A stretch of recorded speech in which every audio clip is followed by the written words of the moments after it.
Boa tarde, pessoal, e sejam muito bem-vindos a mais um Rumores da Inês, seu podcast semanal de fofocas sobre a Taylor Swift. Eu sou Rafaela, apresentadora por aqui, e nas redes sociais eu sou conhecida como Doremifá, tanto lá no TikTok quanto Twitter, Instagram e etc. Eu sempre trabalho para trazer informações para fãs de Taylor Swift, vindas de uma pessoa que é fã da Taylor Swift desde o álbum debut, desde o lançamento do primeiro álbum. O meu objetivo é sempre falar curiosidades e falar coisas da Taylor que talvez fãs mais novos ainda não saibam e fãs mais velhos gostam de reviver, No episódio anterior, a gente falou um pouco sobre a família da Taylor Swift. Quem é Marjorie Finley, quem é Andrea Swift, quem é Scott Swift e quem é Austin Kingsley Swift. Hoje a gente vai começar a falar um pouco sobre Taylor Allison Swift, A criancinha que nasceu no dia 13 de dezembro de 1989 nos Estados Unidos.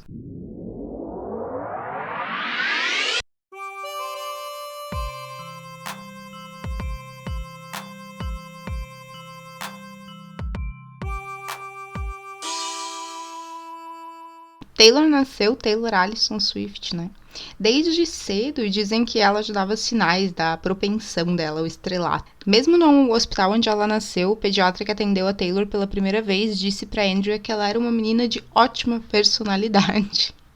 E na época a Andrea não entendeu direito o que isso queria dizer, mas ela disse que ela pôde perceber, desde que a Taylor era muito criança, como ela tinha um senso de responsabilidade muito grande sobre as ações dela, sobre como isso afetava os outros.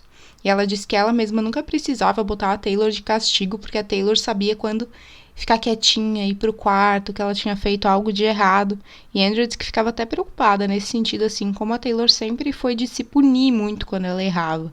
E a gente sabe que isso se mantém até hoje, A Taylor é constantemente insegura sobre estar fazendo certo ou estar fazendo errado. Dizem que existe uma teoria da ordem de nascimento, que fala sobre como os filhos são em sua família, dependendo da ordem em que eles nasceram. E a Taylor, como primogênita, traz as características dessa teoria, assim, que fala sobre a necessidade muito forte de agradar os outros, E essa tendência de sempre tentar se adequar às normas para ser o melhor possível. A gente vê bastante sobre isso no Miss Americana, o documentário da Taylor na Netflix, sobre como ela cresceu para ser uma boa garota, Adequada às normas e tentando sempre agradar os outros. Mas também dizem que um primogênito da família, ele cresce com mais senso de responsabilidade e liderança. E a gente sabe, que a Taylor literalmente comanda a carreira dela ali desde os 16 anos de idade. Então, essa questão de liderança aí pra ela, acho que realmente nunca foi um problema. Além disso, a Taylor nasceu, no dia 13 de dezembro, então ela nasceu sob o signo de Sagitário, Eu não entendo quase nada de signo, não sou uma pessoa super ligada nisso, assim. Apesar de estar em um curso de psicologia onde as pessoas são literalmente viciadas em falar de signo, eu não tenho um grande conhecimento sobre isso. Lá no TikTok eu já fiz um vídeo sobre o mapa astral da Taylor e tive que fazer uma super pesquisa naquele dia. Mas dizem, que os nascidos sob o signo de Sagitário são muito honestos, generosos e muito carismáticos. Então tá, beleza. Nasceu, foi lá elogiada pelo pediatra, saiu de lá. Foi para casa, na Pine Ridge Farm. A Taylor cresceu na fazenda de árvore de Natal, como a gente tinha comentado no episódio anterior. Se você não ouviu, pare e volte, ouça em sequência, Espero não ser processada por usar as palavras de Ivan Mizanzuki. Brincadeira. Mas enfim, a gente comentou no episódio anterior que a Taylor tinha crescido nessa fazenda de árvore de Natal até os 10 anos de idade, E o período dela na fazenda, assim, contribuiu muito para quem a Taylor é, para a pessoa que a Taylor é hoje em dia e ao longo de todo o seu desenvolvimento artístico ali. A Taylor disse que crescer em uma fazenda permitiu com que ela passasse dias sem pentear o cabelo, correndo entre as árvores, brincando na neve, porque era uma região que nevava bastante, A Pine Ridge Farm é uma fazenda bem grande, que tem pouco espaço de construções, Na verdade, tem só ali a casa e as poucas construções que precisam para manutenção da fazenda e o resto é realmente só árvores de Natal. Então, a Taylor tinha muito espaço para correr por ali. A Taylor disse que ela gostava muito de caminhar entre as árvores de Natal procurando ovos de louva-a-Deus, que aparentemente é um inseto muito comum naquela região. Aqui no Brasil a gente quase não vê, Eu acho que eu vi um louva-a-Deus 2 vezes na vida e também não quero mais ver, porque eu tenho fobia de insetos. E ela disse que ela adorava procurar esses ovos, que aparentemente são bonitos, não sei, e que os outros animais que ela encontrava ali pela floresta, né, gente? A gente não tá falando da Branca de Neve, né? Ela não encontrava cervos e corujas e etc. São pequenos animais que vivem em todo lugar onde tem muita árvore, né? E aí, esses animais que ela encontrava ali ao longo dos caminhos dela pela fazenda faziam com que ela inventasse pequenas histórias sobre a vida deles. Então, ela ia criando contos, né? Quase fábulas ali em relação a esses pequenos animaizinhos que faziam parte do dia dela na fazenda. E aí, isso já era ali o indício de uma primeira criatividade, né? A gente tá falando aqui de uma Taylor Swift de 4 anos de idade, por aí. Na mesma época, a Taylor começou a ser uma grande frequentadora de musicais, com Andrea Swift e Scott Swift, e nessa época aí, mais ou menos, o Austin já tinha um aninho, né? E a família gostava muito de assistir a musicais. Eles iam bastante no teatro, e a Andrea comenta que a Taylor saía do musical que ela tinha assistido uma vez só, já sabendo a letra da música. E que isso pra ela era bem impressionante, assim, a capacidade que ela tinha de decorar músicas, letras de músicas, de poemas. E aí diz que às vezes, quando ela não lembrava, assim, por acaso, alguma letra, ela inventava uma letra pra colocar no lugar. Também aí já demonstrando essa sua criatividade, né, e capacidade de criar coisas musicais, né, que é bem impressionante pra uma criança da idade dela. A próxima influência artística que a Taylor recebeu ao longo da sua infância foi as idas à igreja, né? A família Swift é uma família bastante conservadora, bem tradicional, como eu já comentei ali no podcast anterior. E eles iam semanalmente à igreja desde que a Taylor nasceu. E então ela cresceu com essa coisa assim, né, de domingos na igreja, etc. E nos Estados Unidos, vocês sabem, né, a gente sempre vê em filme que as igrejas são muito musicais, assim, né? As pessoas, elas são muito instigadas a trabalhar o seu lado musical ali na igreja. Foi lá que a Taylor começou a cantar um pouquinho no coral da igreja e tal. E ali ela percebeu que ela gostava disso, ela até que gostava dessa atenção que o coral infantil recebia, né? E aqui a gente tá falando de uma Taylor Swift lá por uns 6 anos de idade. Então ela era bem pequenininha. Foi também nessa época que a Taylor começou a receber as primeiras influências do country, né, na vida dela. Até lá os pais dela ouviam bastante músicas de rock, Carole King, né, que a gente sabe que é uma das grandes ídolas da Andrea ali ao longo da sua juventude. A Taylor conhece aos 6 anos de idade LeAnn Rimes, né? Ela conhece, eu quero dizer que ela conhece as músicas, porque ela ganha um disco ali da LeAnn Rimes, que era uma cantora country, que tinha começado a sua carreira aos 14 anos.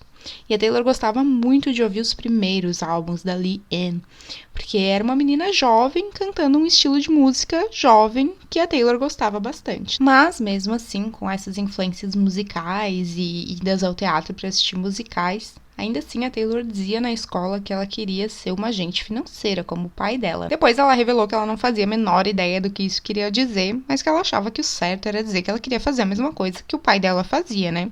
Lembrando que nessa época o Scott trabalhava fora, né? A Andrea ficava em casa cuidando dos filhos. Então, o exemplo de pessoa que saía de casa para trabalhar que a Taylor tinha era o Scott, e ela dizia que ela queria ter a mesma profissão que ele. Mas, no fundo, a Taylor sempre soube que ela queria trabalhar com algo criativo, com algo que pudesse trabalhar com palavras.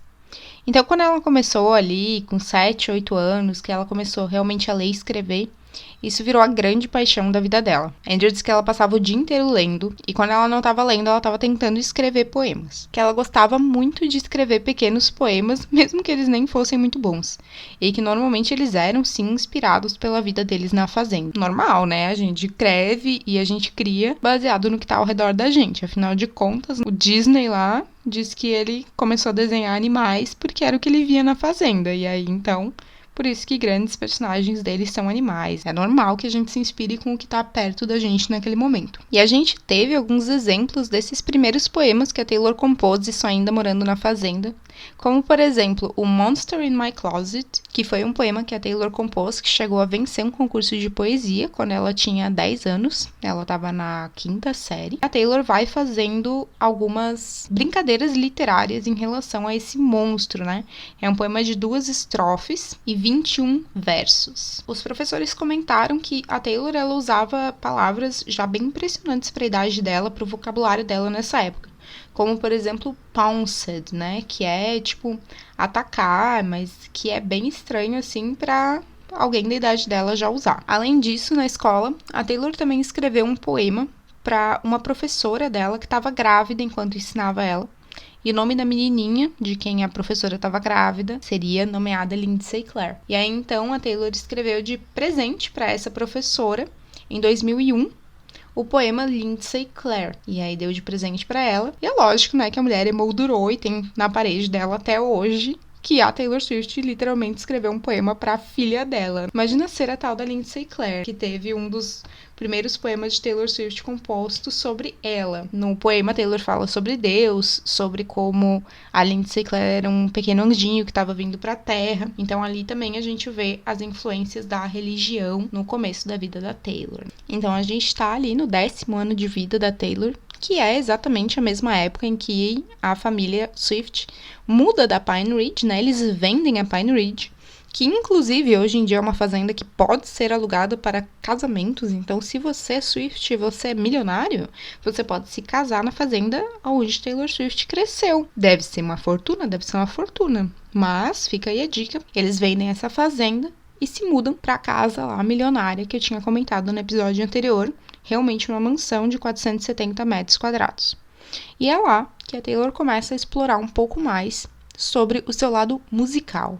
Até então ela estava muito focada na questão de escrever poemas. Dizem, inclusive, que ela escreveu um romance de 350 páginas nessa época e que nunca viu a luz do dia. Deve ser uma escrita bobinha para uma pessoa de 10, 11 anos, com certeza, mas eu queria muito ler. Eu ia adorar ler este romance de 350 páginas de Taylor Swift. Então, nessa nova casa, a Taylor começa a ter mais influências musicais femininas, como a Shania Twain e as The Chicks, né? Que na época eram as Dixie Chicks. E a Taylor percebe que country é muito legal e que talvez ela quisesse ir para esse lado, compor músicas e não apenas poemas. E aí, então, que ela pede para Andrea e para o Scott um violão de Natal. Naquele ano, Taylor ganha o violão de Natal. Ela tinha 10 anos quando ela ganha o violão. E ela decide que ela vai aprender a tocar sozinha. Então, ela treinava canto na igreja e estava determinada ali a aprender a tocar violão. Só que tocar violão acabou não sendo uma tarefa tão fácil quanto a Taylor pensou que fosse ser. Na verdade, ela tinha os dedinhos pequenininhos, né? Ela ainda era uma criança tentando tocar violão, que é realmente uma habilidade super difícil, uma coisa que eu já tentei aprender vezes na vida e não tenho habilidade. Então, a Taylor acabou desistindo do violão, deixando ele ali no canto do quarto, pensando, bom, beleza, né? Eu vou ser só cantora. Tô aprendendo ali a cantar na igreja, tenho as minhas composições, meus poemas, né?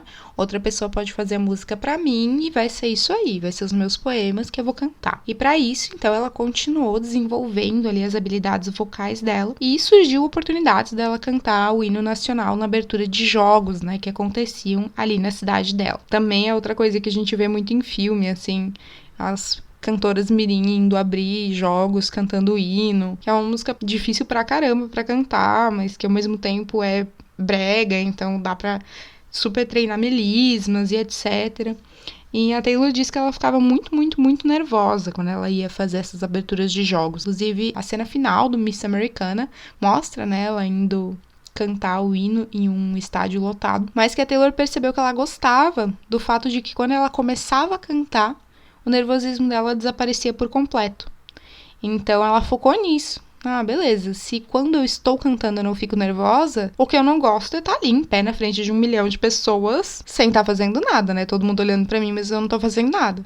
Mas se quando eu estou mostrando minha arte para essas pessoas eu fico confortável, então talvez realmente seja esse o caminho que eu devo seguir. Taylor vai seguindo a vida, vai fazendo ali a escola. Ela sabia tocar piano por causa da Marjorie, que já tinha ensinado ela quando ela era criança, mas ela não era assim uma exímia pianista. Sabia ali algumas notas que eram o suficiente para ajudar ela a treinar o vocal e etc. Aí um dia vem, agora eu conto para vocês aquela história que todo fã, a maioria pelo menos, conhece. Um dia o computador de Taylor Swift estraga, e aí eles chamam o técnico em casa. A gente fazia muito isso, né, nessa época aí do 2000 e alguma coisa, porque não era notebook, então a gente não levava os computadores no concerto, né, o técnico vinha à nossa casa, e era um momento muito estranho.